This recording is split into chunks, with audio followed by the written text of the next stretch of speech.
दोस्तों, नमस्कार, राम राम, जय श्री राम और जय माता दी। मैं हूँ अश्विनी मगोत्रा और आप देख रहे हैं अपना पसंदीदा चैनल जम्मू तरकश। आप आज सोचकर हैरान होंगे, वो भी मेरी इस चर्चा के बाद, कि मैं क्या एक चर्चा लेकर आया हूँ। आज की मेरी इस चर्चा का विषय है, क्या रोबोट सरकारी नौकरी कर सकता है या नहीं। तो चलो चर्चा को शुरू करते हैं। दोस्तों, आज के इस तकनीकी क्रांति के युग में आर्टिफिशियल इंटेलिजेंस और रोबोट ने मानव जीवन के हर क्षेत्र में लगभग अपनी एक पक्की जगह बना ही ली है। पक्की जगह क्या, एक महत्वपूर्ण स्थान बना लिया है और एक अपनी पहचान भी बना ली है। जैसे कि उद्योग, चिकित्सा, शिक्षा और व्यापार में रोबोटिक्स का उपयोग तो बड़ी ही तेजी से बढ़ रहा है। बस इसी को देखते हुए मन में एक विचार आया कि कहीं ऐसा न हो कि आने वाले वक्त में अगर रोबोटिक्स का उपयोग इसी तरह बढ़ता गया तो शायद एक वक्त ऐसा भी आ जाए कि सरकारी नौकरियों में भी रोबोटिक्स छा जाए। या फिर ये पूछा जाए कि क्या रोबोट को सरकारी नौकरी मिल सकती है या नहीं। अगर दूसरी भाषा में कहें तो क्या रोबोट सरकारी नौकरी कर सकते हैं या नहीं। दोस्तों, ये एक बहुत ही जटिल और विवादास्पद प्रश्न है, क्योंकि कानूनी, नैतिक और सामाजिक दृष्टिकोण से बहुत ही गहन विचार विमर्श की मांग करता है। अगर देखा जाए तो आज तक भारत में सरकारी नौकरियां पारंपरिक रूप से कर्मचारियों द्वारा ही की जाती हैं और की भी जा रही हैं, जैसे कि प्रशासनिक, सुरक्षा, न्यायिक और तकनीकी और शैक्षणिक क्षेत्रों में इंसानों की भूमिका बहुत ही महत्वपूर्ण रही है। सरकारी नौकरियां जैसे कि यूपीएससी, एसएससी, बैंकिंग, ये सब परीक्षाएं और अन्य माध्यमों से की जाती हैं, जिनमें विभिन्न प्रकार के शारीरिक और मानसिक कौशल की जरूरत होती है। लेकिन इसके साथ साथ ये भी समझना होगा कि जैसे आज के युग में आर्टिफिशियल इंटेलिजेंस और रोबोट टेक्निक इतनी विकसित हो चुकी है कि कई काम ये रोबोट तो बड़ी ही आसानी से कर लेते हैं, जैसे कि विशेष रूप से डेटा प्रोसेसिंग, दस्तावेजों की जांच, सुरक्षा, निगरानी वगैरह वगैरह। इतना सब होने के बाद क्या हम ये सोच सकते हैं कि एक रोबोट को सरकारी कर्मचारी के रूप में मान्यता दी जा सकती है या नहीं? हाँ, ये सवाल ही कई कानूनी और सामाजिक प्रश्न भी खड़े कर देता है। इस सवाल का जवाब भी आपको मेरी इस चर्चा में अपने आप ही मिल जाएगा।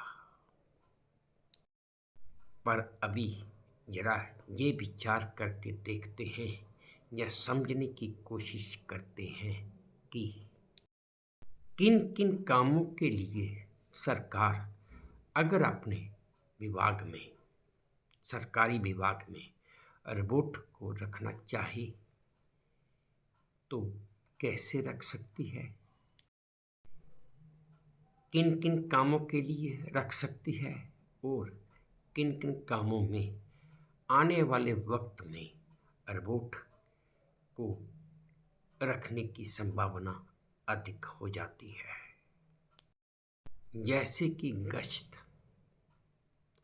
निगरानी, कानूनी दस्तावेजों की समीक्षा और एआई के इंटेलिजेंस, आर्टिफिशियल इंटेलिजेंस के द्वारा मामलों का विश्लेषण किया जा सकता है। Robot surgery, medical diagnosis, smart city system को रोबोट तो बड़ी आसानी से कंट्रोल कर सकते हैं और सरकारी आंकड़ों का विश्लेषण करने के लिए आर्टिफिशियल इंटेलिजेंस तकनीक अपना महत्वपूर्ण योगदान दे सकती है। अब तो भारत में भी बड़ी तेजी से रोबोटिक्स और आर्टिफिशियल इंटेलिजेंस पर शोध हो ही रहा है और डीआरडीओ, इसरो और कई निजी कंपनियां भी इस क्षेत्र में बड़े पैमाने पर निवेश कर ही रही हैं।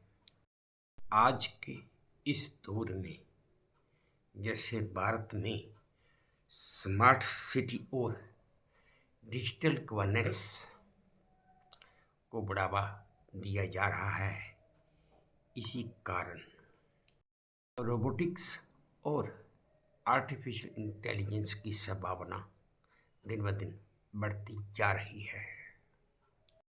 दूसरी तरफ अगर हम देखें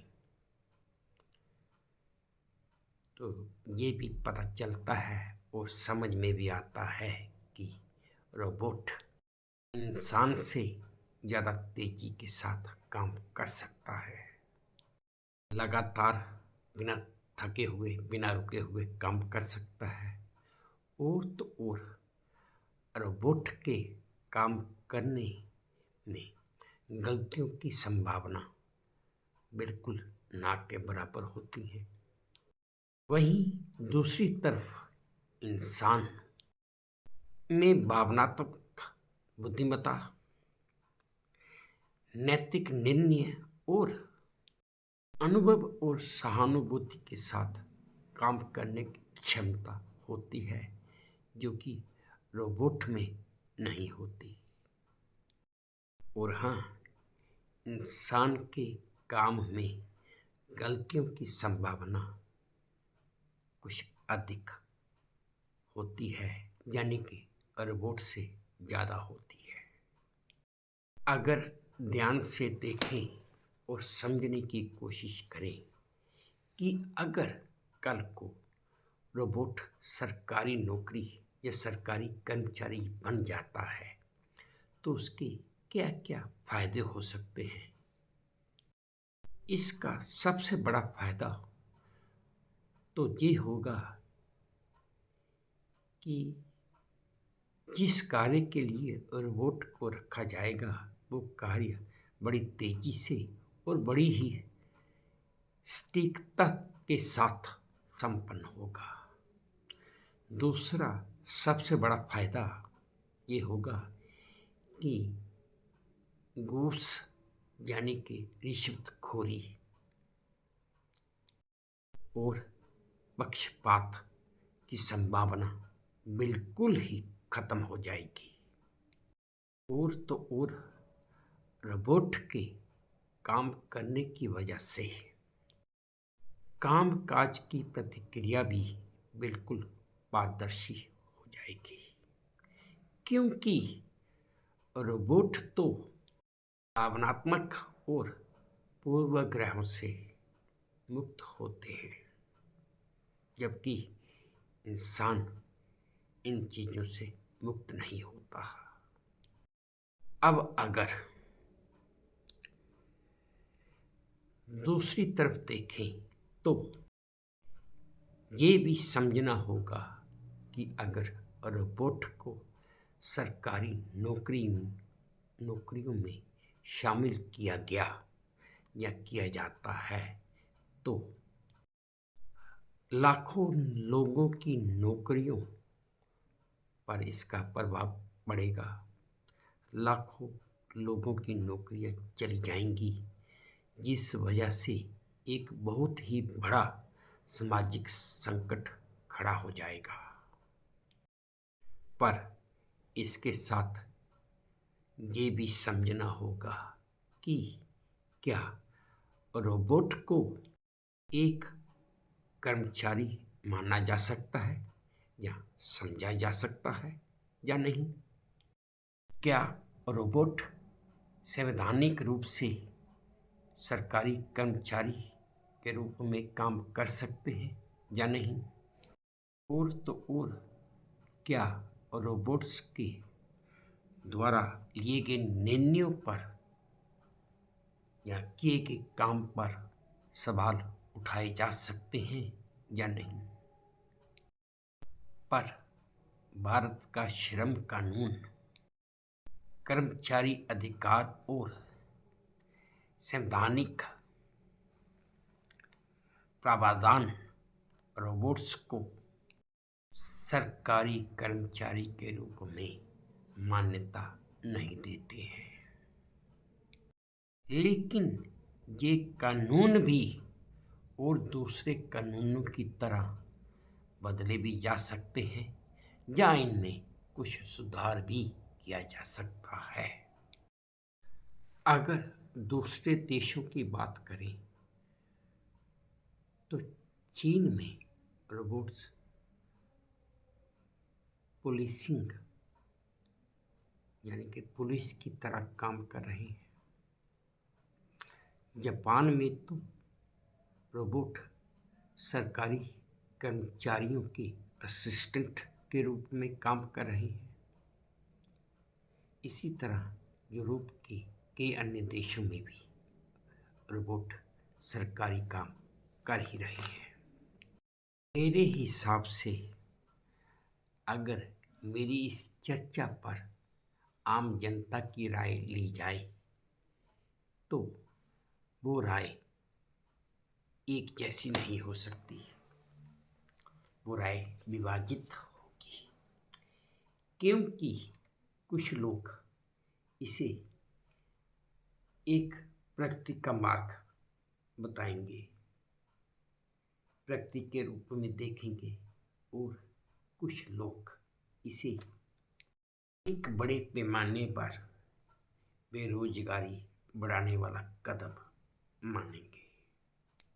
और अगर मेरी इस चर्चा का निष्कर्ष निकालें तो तकनीकी रूप से ये संभव भी है कि रोबोट सरकारी कर्मचारी बनाया जाए, पर सामाजिक, कानूनी और नैतिक मुद्दों के कारण निकट भविष्य में इसकी कोई संभावना दिख नहीं रही है। पर हाँ, आने वाले दशकों में आप माने या न माने, ये मेरी चर्चा वास्तविकता का रूप ले सकती है, क्योंकि जिस तरह से आज के इस युग में आर्टिफिशियल इंटेलिजेंस तकनीक बड़ी तेजी से विकसित हो रही हैं, उम्मीद तो यही है और लगता भी यही है कि आने वाले दशकों में ये सब होगा और ज़रूर होगा। खैर हम तो नहीं होंगे, लेकिन जो आने वाली पीढ़ी है वो इन सब चीज़ों को ज़रूर देखेगी। तो चलिए दोस्तों, वीडियो को ज़्यादा लंबा न करते हुए यहीं पे विराम लगाता हूँ। आपको मेरी ये चर्चा कैसी लगी? अगर पसंद आई हो तो मेरी प्रार्थना कि मेरे इस चैनल को लाइक कीजिए, शेयर कीजिए और सब्सक्राइब भी कीजिए। और हाँ, खास करके मेरी ये प्रार्थना एक हाथ जोड़कर दिल से विनम्र प्रार्थना है कि मेरी इस चर्चा पर अपने कमेंट्स मेरे कमेंट बॉक्स में ज़रूर डालिए, ताकि मैं उन्हें भी पढ़ सकूं कि आपको मेरी ये चर्चा कैसी लगी। इसी उम्मीद के साथ आपसे विदा लेता हूँ कि आप अपना भी ध्यान रखेंगे, अपने इस देश का भी ध्यान रखेंगे। जय भारत, धन्यवाद।